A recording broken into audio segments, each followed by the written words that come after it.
Ready to dive into Trump's sequel? Brace yourself for a roller coaster ride beyond the tweets.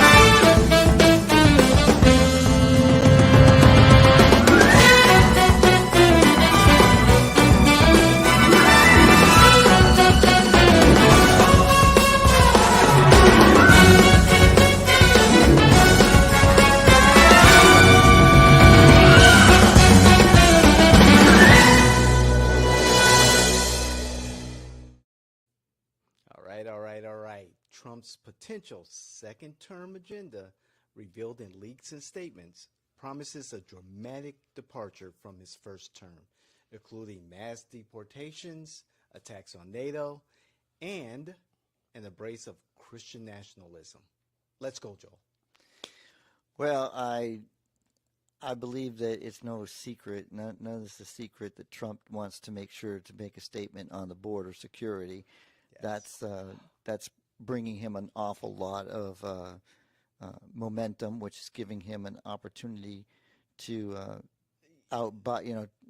especially after interfering with the legislation, the bipartisan legislation out of Congress to put some limitations on illegal immigration. He's definitely embraced that, maybe not for the best. So there's no secret there. And then NATO, I mean, abandoning NATO allies. Listen, it's not abandoning NATO allies to tell them they need to pay up or shut up. I mean, come on. That's exactly what he did in the first term. These are just hyperventilation because he's going to amp it up, right? Instead, he was listening to all the whiners and all the criers, so he didn't want to do it hard enough. So now he wants to say, enough is enough. I'm going to deport these people that need to be deported. None of this, kid gloves. I'm going to take and make sure that NATO pays their bills. If they don't pay it, we're not paying it. And then, whatever else is on this list of things that they're talking about, he's going to be pissed off because he felt like he won. And he's told everybody he's won. Yes. And now he's been sitting on his hands for 4 years watching Biden take his administration. This is the thought process. So, of course, this is just a fear tactic to make Democrats come out and vote, because he's not going to do anything different. He's just going to be Donald Trump. He's going to be a bull in the china shop. I mean, wasn't he a bull in the china yes, shop the was. First time? Exactly. Listen, the only thing we have to fear is, in our conversation, are some Republicans like myself don't want a dictator, and we don't like what the Heritage Foundation came out with 2025. Project 2025. That's your blueprint, your 900-page blueprint for the next Republican president. As many conservatives have said, they just need a president with enough workable digits to sign the legislation they need signed. And Trump's their guy. Well, I mean, this is crowning it. This is a monarchy. If you go down and read this thing, because this is truly. Listen, that's where if you watch the Morning Constitution, you're going to see that the Morning Constitution for the next 3 episodes after today's, it's all about separation of power, because I truly want to address this 2025 in blueprint with the Constitution, because I believe the Heritage Foundation has gone off the reservation with this thing. But again, this is going against a think tank that has stopped thinking about the Constitution. So in regards to Project 2025, it's many other conservative think tanks, influencers who have contributed to this plan. Correct. And it's because this is the mentality, because they're trying to strengthen Donald Trump. And if Donald Trump is not that nominee, they believe that everybody who follows suit is going to be another Donald Trump. Right. Is it really Donald Trump? I think it's the movement. the MAGA movement. But is it really Donald Trump? You just said it right there. Is this just the wishes or The only reason there's a wet MAGA dream of conservatives this to is have the no. small government that they really want? This is a which MAGA. is okay. This is a MAGA movement. This is a MAGA movement. This is a MAGA movement, like you said, and that's the leadership of Donald Trump. This is where the new transplanted Republican mentality is. This is why you have 32% of the Republican Party that's committed not to vote for Donald Trump if he's the nominee. And that was evidenced by Nikki staying in because she wanted to show Donald Trump you still have weaknesses. And she didn't, when she suspended her campaign, she didn't knock the party. She simply said, we have a lot of work to do. And she's hopeful that Donald Trump and these MAGA movement people realize what the party stands for. Do you really think that the Republicans have a lot of work to do? You're seeing more demographics like the Hispanics, the blacks, Hispanics, blacks. Correct, but you look to let's look at those exit polls because I really want to express the one thing is there are more non-educated people in the United States of America today. Those are the non-educated. High school they've either not graduated high school or they only have a high school diploma. Okay. They're not moving forward. So when you take and you say, do you have a higher education? Do you have some college? Do you have the people that vote for Donald Trump exponentially absolutely have not proceeded in education after high school.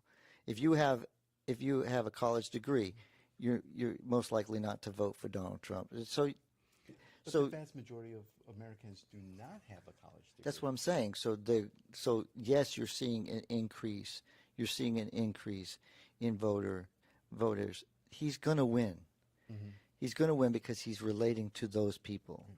Mm-hmm. And people are not advancing their education because they're not seeing what the value is in continuing their education.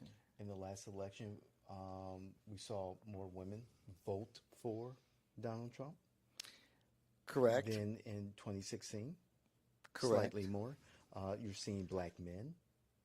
Black men, we have an increase in black men. We have an increase in Hispanics, more Hispanic men. Mm-hmm. Men are starting to feel that Donald Trump speaks for them in the fact that they want to have a voice, and Donald Trump is that voice. He's mm-hmm. saying the things that they're afraid to say. And I don't know why we're afraid to say them. Just say them. Mm-hmm. If you say them, then it becomes a conversation, and that's the problem. We've stopped having conversation about men, women, religion, money. Look, those are the things you should be talking about. Okay. And we just, because we've put them away and we stopped talking about them, we don't know how to talk about them. Right. Look, hey, I want to marry you. Okay, well, but I want to be the breadwinner. Oh, okay. Well, how's that going to work? Have that conversation. Don't be afraid to say that. Look, I don't want to have your children right away. I want to have my own career. I have those conversations. But that's not happening. We're jumping into marriage. All of a sudden, we find out we're married to somebody we don't even recognize because, hey, they wanted X, Y, and Z, and we never gave them that opportunity because we didn't talk about it. Are we jumping into marriage? Is the marriage rates lower? That's because it costs more to get married. And if you haven't seen, if you watch the magazine purchases, women are purchasing bridal magazines at astronomical amounts nowadays. I wouldn't have a So you have to. So it's like, okay, why are women buying these magazines that talk about marriage at exponential rates? Because they want men to come along and spend that crappy ass amount of money on it. That's why they're going to pay for a marriage before they pay for college. I don't know about that. I'm joking, guys. I'm joking. Guys, you know I'm joking. I'm just trying to The ladies in the background were just like they're about to draw some knives. Okay? I'm hype. I'm saying it. Listen, I'm saying it to hype it up. The knives are over there, Joel. No. I was trying to. If you saw me, I was trying to see what the reaction was. No, listen. Honestly, Donald Trump is speaking to a different demographic, and the demographic of the Republican Party is shifting. So, of course, those 2025 is shifting. And either people like myself have to make adjustments, or we have to be the conscience that tries to keep them grounded. And that's why I'm not leaving the party. I'm trying to make sure that we don't jump, hey, if the Titanic's sinking, let's make sure the women and children are safe and sound. But once we know we don't have enough life rafts, we're going to have to make some serious hard choices. And I think that the Republican Party, we don't have enough life rafts. Well, now that Super Tuesday has passed and gone, it's very evident that Biden and Trump are the nominees. Was that a Super Tuesday? It was Super Tuesday for those two. For those who were still hanging on, it was a day of it was a coming to Jesus moment for Nikki Haley. So, But no, see, again, David, we can look at it this way, but Nikki Haley and Uncommitted made their point. That everyone's going to fall in line. That everyone's going to fall. The Democrats are going to fall in line. The Republicans are going to fall. But then again, who are we talking about? We're talking about margins. If you look at the margins in those swing states, they're only a small percentage. They're 0.5% to 1. I mean, 2% I think was the largest gap. Pennsylvania. Where does Pennsylvania fall today? Are Pennsylvanians feeling the economy is as good as Biden's saying, or are they struggling? Michigan, Wisconsin. Look, I'm looking at these margins and saying all Donald Trump has to do is get them to not be apathetic and have them come out to vote. And Biden, he can look at trying to grab these Nikki supporters, but again, you're right. Most of them will come into policy. Everyone, the electorate is predictable, unfortunately, and the Democrats have entered into the race late because everyone knew that Biden was going to be the nominee. He had every intention, he said so himself, of running again, and so they cleared out the field. They've had the South Carolina primary become more important in the primary calendar. So, but it's now the Democrats are coming out and try to persuade voters. It may be a little bit too late as the Republicans peel off more and more of the traditional Democratic demographic. Sounds good. Yeah. So 45 and 47 is going to take over in November? It's possible. Well, January he'll have his... Hey, so here's my question. Biden, do you actually go to the ceremony? Like, do you go to the inauguration? It's your choice because, he didn't show up for yours. He'll be there. He will be there. Democrats, they are... I don't think they follow tradition. I don't think he'll be there. I think President Kamala Harris will have to stand in. Mercy. You say president? Yeah, I said President Kamala Harris will have to step in. So you're saying she'll be president and Trump will attend the... He'll be, no.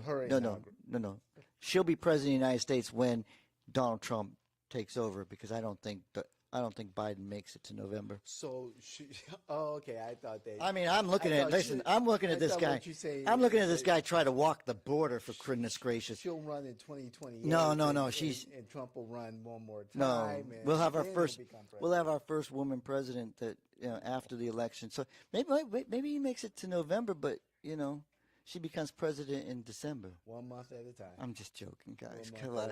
I have to have fun because, listen, it has been so boring.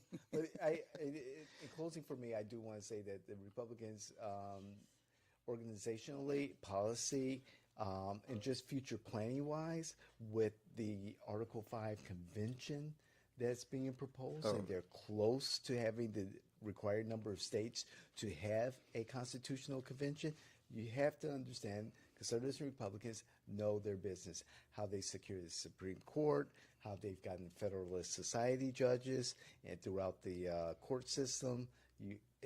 Democrats have to wake up. Appointing the right people to supervise our elections. There's a lot going on. Voila. So on the serious part, David, I appreciate this conversation.